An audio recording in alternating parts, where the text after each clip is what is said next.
Happy New Year and welcome to episode 68 on the Live Blissed Out podcast. Did you know that the first truly portable computer was developed by Adam Osborne in 1981? The Osborne 1 is recognized as the first true laptop computer. It had a 5-inch display, weighed approximately 25 pounds, and cost around $1,800.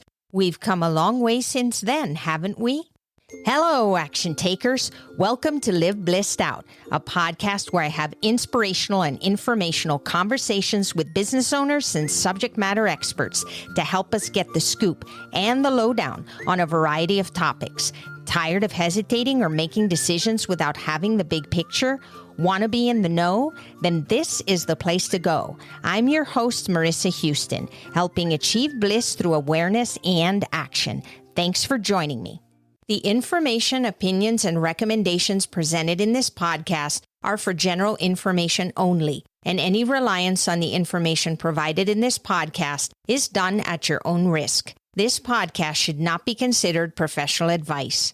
Joining me is Dylan Ogline, owner of Ogline Consulting, LLC. After growing his digital marketing agency into a 7-figure agency, generating over $1 million in sales annually, he turned his focus to helping other people start and grow their own hyper-profitable digital agency. Dylan undoubtedly believes that anybody can start and build their own digital agency that will allow them to have more freedom and live a life with purpose and meaning. And he wants to give everyone the tools to do just that. To learn more, visit DylanOgline.com. It's the new year, and you're probably considering new ways to promote your business and start out with a bang. I'm excited to announce my collaboration with veteran YouTuber Andrea Chapman to show you how to start your own podcast and YouTube channel. If you've always wanted to learn how to be a podcaster and YouTuber, but feel intimidated, then this is the course for you. Ace Your Virtual Business is focused on action, community, and effectiveness. Our initial launch is limited to 15 students to ensure that you receive the personalized support you will need. Stay tuned for more details or feel free to send me a message at speakpipe.com/LBOVM. Dylan, I am so looking forward to our conversation today. Welcome to the show. Thanks for having me here. We're going to be talking about a topic that I think you are very familiar with, and that is the laptop lifestyle. And I wanted to begin by understanding better what exactly does that mean, because we got visions in our head about sitting on a beach, sitting with our laptops and just doing whatever we want, whenever we want. And it sounds wonderful, but running a business is still a huge responsibility and there are things that have to happen. So when we say laptop lifestyle, what do we mean by that? Essentially, to me, it's just being able to work when you want, where you want, on what you want. Kind of having more freedom with your work. It's not about working less necessarily, because I think a lot of people get bored if they ended up not having a project to work on or a business to work on or something that they're moving the world forward with. For me, I have experience, I guess, with going to an office and being stuck in an office and wanting to get out and travel the world and being stuck and not being able to do that. And I think a lot of people, they end up with that. They end up kind of, stuck in the daily grind and not liking what they're doing. They hate the whole 9-to-5 thing. And it's kind of working a different way. You're still maybe working the same amount of time, but you're where you want to work so you can travel and work. That's where the laptop thing comes in, but also working on what you want and when you want. So if you wake up some morning, you want to go for a hike, you go for a hike. But if you wake up some morning, you want to jump into your work, then you do that too. It's not, I got to go to the office tomorrow morning at 9:00. Yeah. And what's so wonderful about that, Dylan, is that we can. I grew up in a generation where we did not have that option. We didn't even have laptops. I mean, I went to college, I had no computer. So we're talking about DOS. Oh. And going to the library and still looking things up manually. And that was the world we lived in. We never imagined that we would have cell phones and laptops and internet. None of that existed. So this is a world that gives us choices now. And particularly in the times that we're in, where we're almost forced to have to use technology now. And that can be a very scary thing for some people because they are used to that traditional way of doing things, going to meet somebody for coffee, going to a live networking event and talking to somebody one-on-one. And now it's actually scary for some people to say, what do you mean I can't see you in person? I have to Zoom? What is that? Believe it or not, this year, so many people have finally started to realize that that option is something that is a very positive thing in many ways, and that they just have to kind of shift their mindset and not be so afraid of it and take advantage of the benefits that it offers, don't you think? 100%. For years, the definition of work overall has been changing, not just working when you want, where you want, not just that, but meeting in person, stuff like that, people working at home. You go back 20 years ago and nobody worked at home. It was really, really weird for people to work at home. And over time, it became more and more acceptable, less and less of a taboo. There wasn't this stigma. Up until this year with COVID, there still was this extreme stigma of you work at home? Like, what is that like? But the technology was getting better over the years. And I have seen this change coming for the longest time. And then it took COVID to really ramp it up to 10, where now everybody was forced to work at home. And I think the most powerful thing was, I mentioned that stigma where anyone older than the millennial generation, I'm like at the end of the cutoff of being a millennial, but anybody older would like look at me and be like, you work at home or you travel and work? That's so weird. And it was because they had just never experienced it.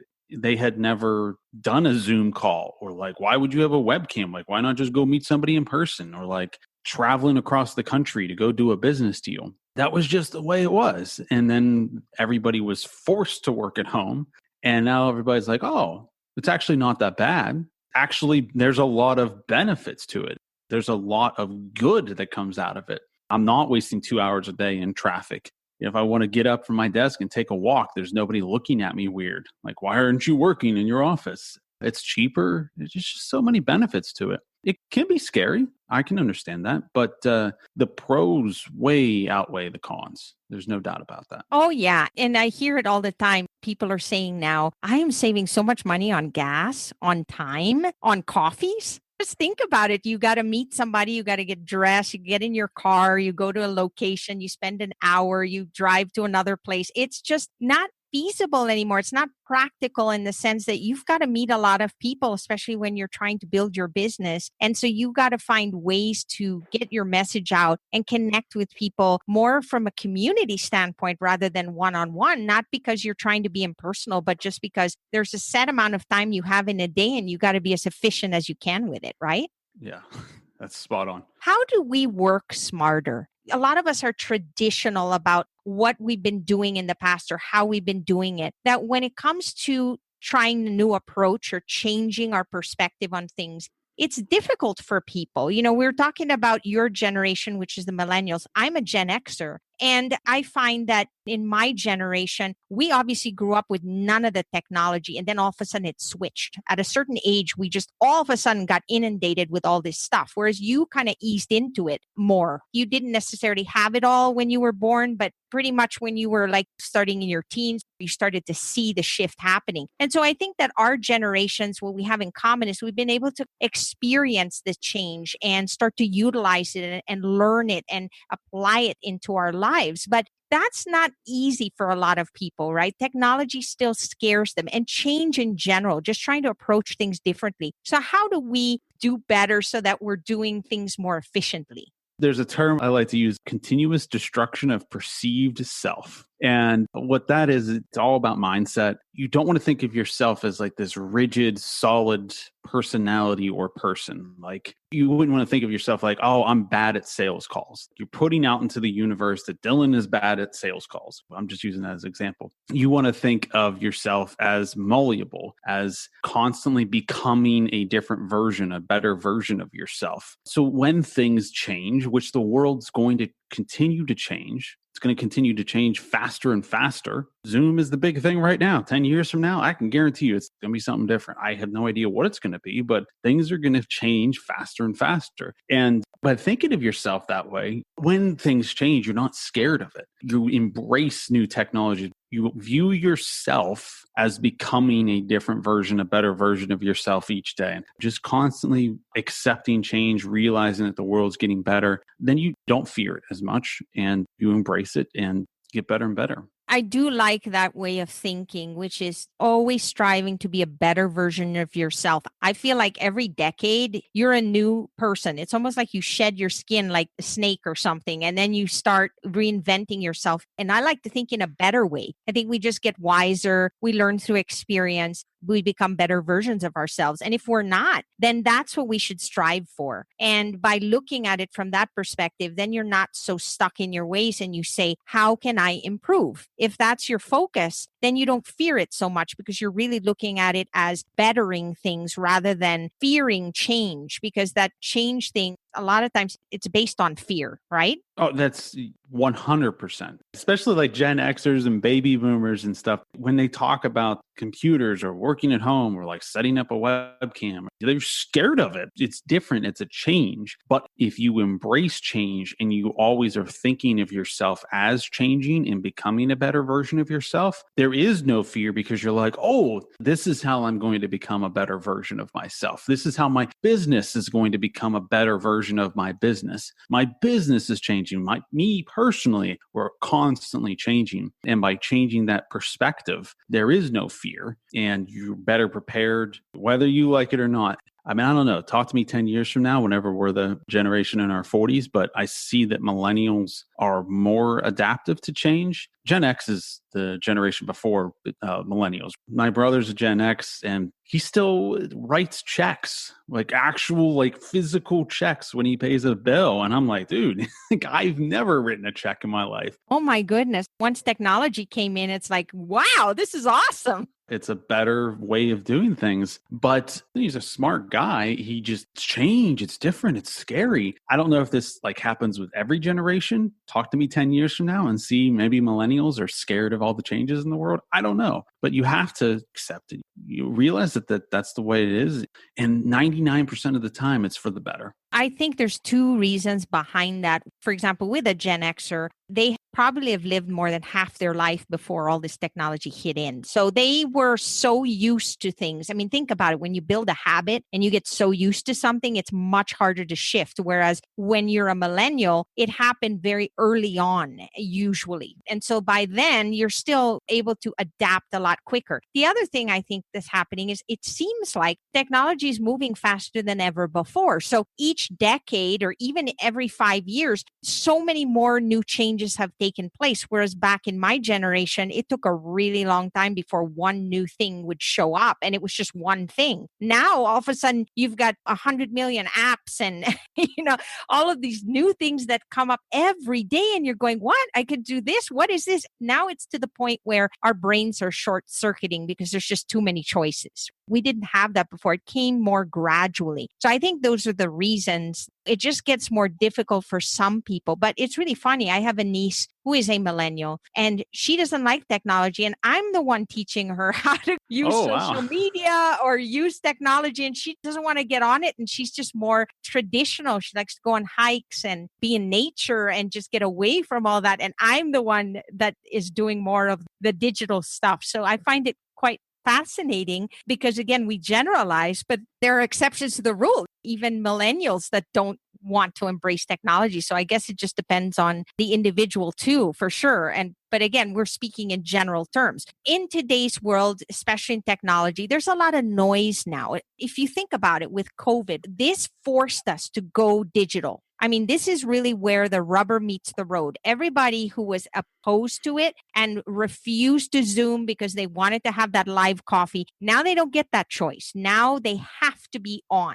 So what I'm noticing now is there's a lot of noise, Dylan. There's so many people now doing lives. Everybody's talking to you. Everybody wants you to watch their show, get on their webinar. And there's so much confusion out there. And the other thing that's happening is that there are so many people offering the same thing. So think about it. insurance agents, financial planners, realtors. They're everywhere. As business owners, how do we niche? How do we stand out from the crowd so that people will reach out to us for a specific area of expertise and look to us as the definitive person they want to work with in that particular area? Because again, niching is scary. People don't want to niche because they feel like they're discouraging people from doing business with them. It varies on whatever your product or service is, on how specifically you niche down. In my personal example, I own a digital marketing agency, and it would be almost impossible for me to build the world's best marketing agency or digital agency. Probably not going to happen. It's probably going to take me a long time to do it, 20, 30 years to possibly build the world's best digital agency. However, by niching down, you can very quickly become one of, if not the best in the world at a very specific niche. So I probably will never have the country or the world's best digital marketing agency, but I could pretty quickly be the best in the world at specifically helping plumbing and heating companies get more install projects with digital marketing in Pennsylvania. I'm getting really specific there. And what happens is if you have a podcast, then obviously you need to take a different approach. If you have a clothing company, you need to take a different approach, but you need to think about it the same way. Diving deeper with that plumbing and heating company example, when you're reaching out to those potential clients, it makes the conversation better because you're not saying, hey, we're a digital marketing company. That's not going to sell anybody. But if you go to a plumbing and heating company and you say, hey, we specifically help you, plumbing and heating companies, get more of exactly what you want. Notice I said get more install projects. I didn't just say get more customers. And I know this because with my agency, one of the verticals we work in is plumbing and heating companies. So I know what they want. I'm telling them I help specifically you. And I know that you don't want repair projects. You want install projects because you make more money there. So I've already differentiated myself. I'm not just some random marketing agency. I'm telling this person I specifically help you, and I've already proven that because I know a little bit about what they want. They want install projects, not repair projects. But essentially, you're speaking their language. I'm speaking their language. The most important thing with sales, everybody's looking for a solution to a problem. If you can identify their problem better than they can, if you could define it better than they can, that person will automatically assume that you have the solution. So the plumbing and heating company, they might be thinking, I want to grow my business. I need more customers. That's the limit of their thought because they're not marketing experts. They're plumbers. They put in heating furnaces or AC units. Like that's what they do. They're not marketing experts. But if I talk to them and I say, you actually don't want more customers. If I set up a great marketing campaign and you're getting all these repair calls, you're going to be working all the time, barely making any money. People are going to be complaining. Repairs are difficult. They take forever. What you actually want is install projects because there's a higher profit margin. It's simpler. It's easier. People typically know what they want, et cetera, et cetera. I just defined the problem better than they can. So they just assume that I have the answer, that I have the solution. Now, how you niche varies on whatever your product or service is. So listeners out there, you need to figure that out. But power of niching down is that converting customers or getting listeners, you're speaking directly to them and you stand out in the marketplace. And I think that that's a mindset thing too, because people are afraid of it because they feel like they're going to lose opportunities to help other people. When in reality, if you look at it from the perspective of the person you're serving, if you come across as an expert and know their business inside and out and can be successful with them, then you're actually opening up doors for other opportunities. It's not shutting doors, it's opening doors. Absolutely. And the second thing I wanted to really focus on is that you're never going to be the best at doing everything. Think about Chevy, right? So they make, relatively speaking, cars for middle-class America. But if you're a billionaire, you're not going to buy a Chevy. You're going to buy a Rolls Royce or whatever. If you're in poverty, you're not going to buy a Chevy because you can't afford it. It can go either direction, right? So even Chevy, this massive company that, you think that they would have everything covered, they don't have 100% of the market covered. They maybe only have 40% of the market covered, but that's okay. And so many business owners, they come in and they think, My product or service needs to be for 100% of everybody. And the truth is that there is absolutely no product or service that is good for 100% of everybody. Using that quick example, even if you had a car that was free, you literally gave people a vehicle that was good quality. You gave people a brand new free vehicle. There's still like 10% of the market that would be like, I'm good. I don't want that. I want a Ferrari or I want a Mercedes. You can't create a product or service that can serve 100% of everybody, but you can pretty easily create a product or service that is the best in the world at a particular niche. Going back to that best in the world thing, it's really being able to specialize and serve to the highest capacity that you're able to because you know that audience, because you have already gone through that over and over again with other businesses that are similar, and you can serve them in the best way possible. Whereas it's almost like you're shortchanging them when you're trying to serve too many people. Have you ever been to like a restaurant where they hand you that menu and it looks like a directory? Yeah, it's like 1,000 items. And then I wonder, how can these people be really good at giving me anything delicious here when they just serve so many different things on the menu? I actually respect restaurants that have a very limited menu, but every single thing on there is delicious, right? 100%. Yeah. Yeah, I could relate to that completely. Starting is so difficult for many people. And I'm not talking about just the idea of starting, because all of us have ideas and we get excited and we're like, I'm going to do something. It's the actual execution of it. And partly the challenge is people are looking for perfection, or perhaps they're comparing themselves to other people that are successful. And oftentimes when we do that, we forget that the person got there by starting small. I mean, very rarely do you see somebody just take off and they have everything lined up perfectly. They've had to go through some challenges or hiccups along the way. And if you even look at some of the, let's say, really popular YouTubers or people who give out courses or coaches or anything, if you look at the old stuff that they put out, it's almost laughable. Like you're going, I can't believe that that's who they were, 5 years ago or whatever, because they started somewhere. And I think that we're fearful of that. And we just tend to look at them now because that's how we got to know them in terms of what they're doing now and their success. And then we think, I got to have all that. I got to have the best lighting. I got to have the best equipment, all this stuff. And we spend years trying to put all this together and never launch anything. And then we don't get paid. And in the meantime, we're spending money and spending money. So I want to talk a little bit about how we should focus on just starting, like doing something that will give us some revenue so that then we can set ourselves up for success and growth.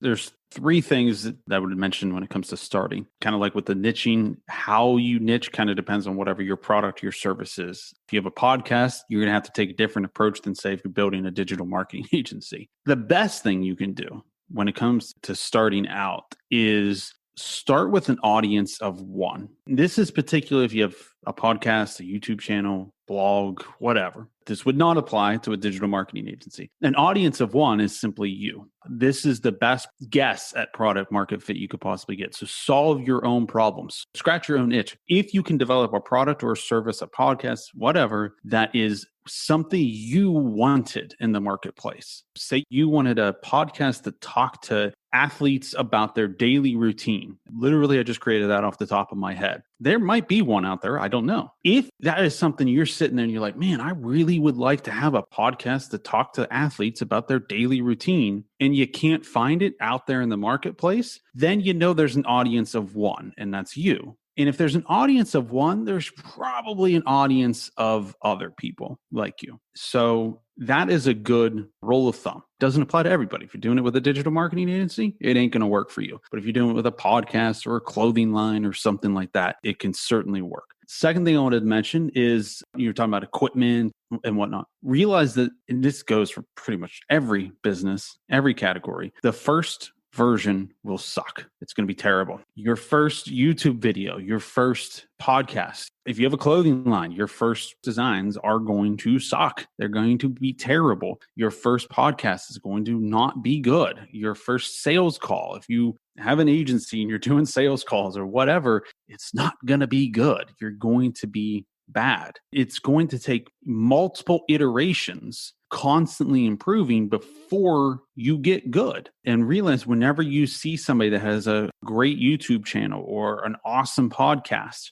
they're probably a couple hundred iterations in. That's just the way it is. And the only way for you to get there is to do the first one. You have to do the first one, and then the second one, and then the third, and so on, and continuously improve. But just realize that it's going to be terrible. I know that sounds pretty obvious, but so many of us love to learn, and that's why books are so popular. We love to read them. They give us not only information, but they give us hope. They give us inspiration to say, I want to do this, and here are all the steps that I need to take. And so we get all excited. We read the book from start to finish. We talk about the author and tell everybody else, this was transformative for me. But oftentimes the people that say that have stopped with the book. Like they read it, but they never actually apply the principles. They're just happy to know it. And the thing is, when they actually get to the point where they apply some of those principles and then they kind of stumble, then all of a sudden their perspective is different. Like, oh my gosh, why doesn't it work perfectly like it said or whatever? That's because you have to apply it. You have to practice. And what works for one person doesn't necessarily work the same way for somebody else. And so think about a simple recipe. How many times do you see reviews online about a recipe and some people will give it 5 stars and some people 1? And then it's really funny. The one that give it 1 stars, they'll say, well, I didn't follow the recipe exactly. I changed it to this and that. There's your sign. Follow the recipe first. And then if you don't like it, then adjust it. But don't just go around changing everything and then wondering why you failed in the first place. So that application piece, Dylan, I think is the piece that we miss a lot because we think that just by absorbing the information, somehow everything's going to be okay now that I know it. But knowing and doing are two totally different things, right? 100%. So you just got to start with something. You got to take the knowledge and apply it. And then you tweak it as you go, but you've got to start. And I think that is the key, because if we don't start and we overanalyze everything and try to perfect it and get it on paper and modify it over and over in our brains, but we don't actually put it to work, we're just delaying the inevitable. Because at the end of the day, no matter how much you do that, you're still going to have to start. And then you wasted all this extra time and you probably would have learned lessons quicker if you had just put it into practice. So I think that that's so important. As quickly as possible, you want to get to that 50th iteration or that 100th podcast or that 100th video and continuously improve yourself as fast as possible. You want to get there. One other thing when it comes to starting is selling before you build. If you have a podcast, this is not going to apply for you. If you have a digital marketing agency, this would apply to you. You have a product or a service, this is probably going to apply to you. And with that, you need to take the approach of proving product market fit as fast as possible. You don't want to spend years and years and years developing your service, building your website, getting a nice logo, etc., without actually having a paying customer. You don't want to build a training program for 6 months to a year without proving that there's actual product market fit. Most people have heard that term, your MVP, proving your product market fit, getting that minimal viable product or service out there. But most people don't actually put it into practice. And the hack or cheat to that is to sell before you actually build. So if you have a training program and you think, I'm going to teach people how to start a podcast, some random example I just created, actually reach out to whoever your target market is and actually try to sell them on it, and not just ask them, hey, would you use this product or service? Because people will lie to you. Just to be nice, people are like, oh yeah, that sounds like a great idea. Once you have it built, please let me know. No, actually get somebody to give you money. Actually get them to hand you a credit card. Actually process a credit card transaction and get money from them. And if it's something like you're building a training program on how to start a podcast and you get people and then you don't end up building the training program, just refund them. No harm, no foul. That's okay.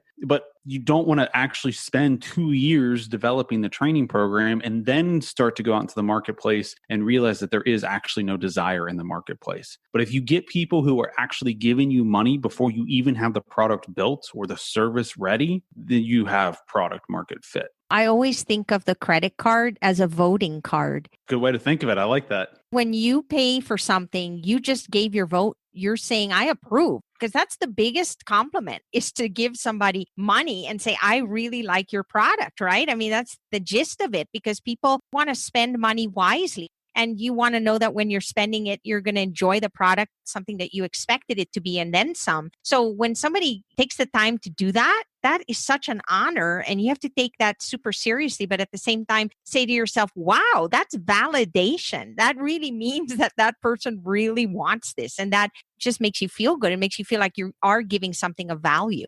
Absolutely. And this is kind of like a back end benefit. It forces you to build the minimal version of your product or service. So say you sell that training program to teach somebody how to start a podcast, and you tell everybody like, hey, I'm going to take the training live in 3 weeks. Well, now you have a deadline, and deadlines are the best way to get something done. So now you're going to cut all the unnecessary fluff with that training program, in this example, to get it live, to deliver the training program to those people.